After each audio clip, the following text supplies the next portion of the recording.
I know that a lot of people are very stressed out and cautious about what's going on right now.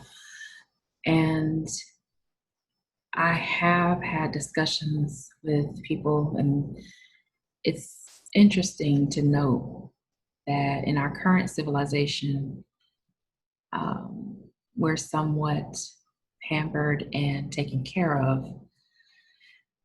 And now that we're in this pandemic, things may seem uncertain, they may seem very grave, um, because you see a lot of death, a lot of people getting sick. But I want to remind everyone that there was an experiment conducted which served, in my opinion, as a warning to the possibilities of a very large, densely populated community, such as the ones we see in inner cities and urban environments.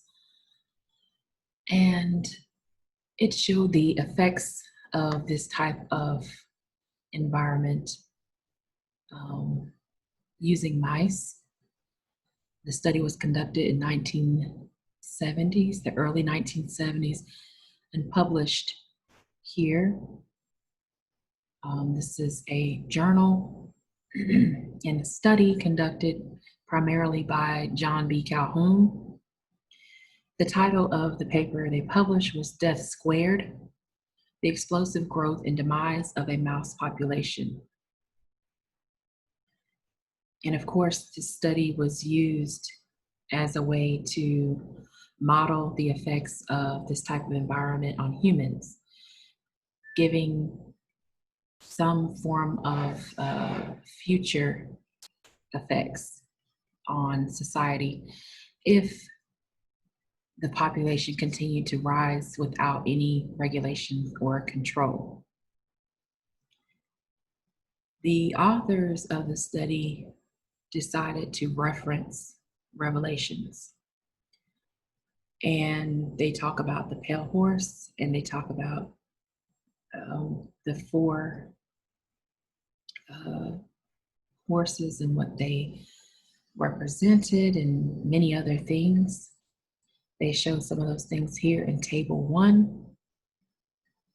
And they concluded a lot of their results from the study they did based on the sword, famine, pestilence, and wild beasts.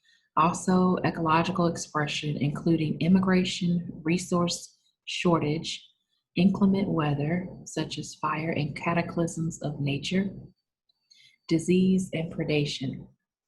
So I'm not going to be religious in my presentation of this work. I have done a previous video on this. I'll leave that link in the description box for you to check out.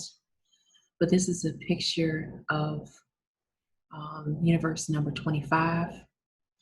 This is 681 days after colonization, February 10th, 1970. Calhoun is seen here in this universe with a large aggregate of pooled withdrawn mice on the floor, and some along the sides of this colony. They say that this is the behavioral sink phenomenon, in which the learned need for proximity to others as a secondary reinforcer at a resource site gains dominance over the primary need, in this case, food. So I'm not going to go into a lot of detail of the study. You can read this, of course, at your leisure, as usual. But there are a few things here that I want to go in detail about.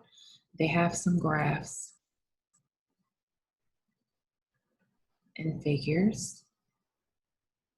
But there's a part at the end of their study where they go into decline of population size. And they say at day 560, population increase ceased. A few mice born up until day 600 survived past weaning. Between these times, deaths just slightly exceeded births. Beyond the time of the last surviving birth on day 600, the incidence of pregnancies declined very rapidly, with no young surviving. So it's basically saying that just because you have everything you need doesn't mean you're going to be happy and healthy and you're going to make it. One thing that I know based on my work with mice is that they are very social animals. If you give them enough to eat, enough water to drink, and you take away predators, they will do exactly what we see in many urban environments. And a lot of times they become complacent, and their children and generation after generation forget exactly what they're supposed to be doing for the babies. This happens quite often. So what I'm trying to say is that although we have a lot of resources, we have a lot of things, in the midst of disease, which I will find throughout the paper, those things don't mean a lot. So in this section, they talk about disease. They say, although most animals develop some capacity to tolerate the parasites, bacteria, and viruses that invade their bodies, most species will remain subject to epidemic decimation in addition to a more normal attrition from disease. Abnormally high densities enhance the likelihood of spread of disease to epidemic proportions. And when disease happened, they didn't know what to do. They panicked. These, as I said, these are communal, these are colony animals. They're very social, but they didn't know what to do in the midst of a disease or any kind of issue that was happening. They panicked. Many of them died for that reason or were injured. And so I want people to use your common sense. This is something different from, of course, us and mice that are kept in a nice environment that's controlled. Use your common sense. Please wear your masks when you're going out. This is not a joke. And I don't know if this message is coming across well. I'll try my best perhaps to explain it in a stream or when I can communicate with other people. But what I'm trying to say is that they have already determined what you are going to do before you do it. And for me, it's better to err on the side of caution when it comes to dealing with this type of disease, this type of virus. It is not getting better. The numbers of patients with the disease are going up. The number of patients who have a harder time recovering is also going up. And I would hope that perhaps, if anything, this study is food for thought for you to begin thinking about what you can do as a proactive measure instead of reactive, because every single problem that these mice were facing in this experiment, they were reactive. There was no proactive behavior displayed. And I don't think that's what they expected to see, but it was interesting to see over time, none of them really responded in a way that would be proactive, to plan ahead, right? Because they were given everything. And so the question is, when you're stripped of everything, what do you do? Because as the old saying goes, most people define you by what you say.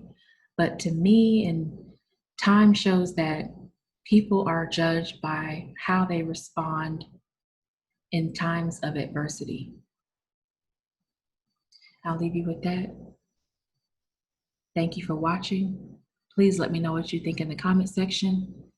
I'd love to hear your feedback, as long as you're respectful, and I'll talk to you in the next video.